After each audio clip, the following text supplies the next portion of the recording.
Hello, beautiful people! Eto na, katatapos ko lang mag-arrange. Ayan.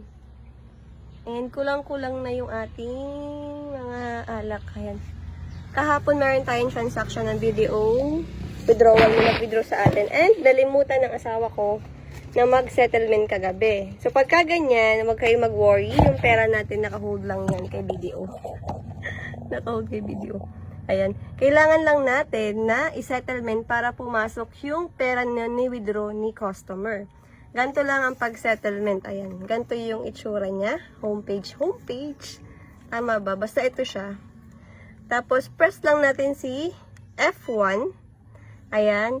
Number 4 si settlement. So, kailangan i-press mo sa keypad ang number 4. Since number 4 si settlement. Tapos, ang nakalagay is yes, number 1. Ito si number 1. Click natin si yes. Ayan na. Ganun lang kabilis, di ba? Ito na siya. Ito na yung ating transaction kahapon. And settled na siya.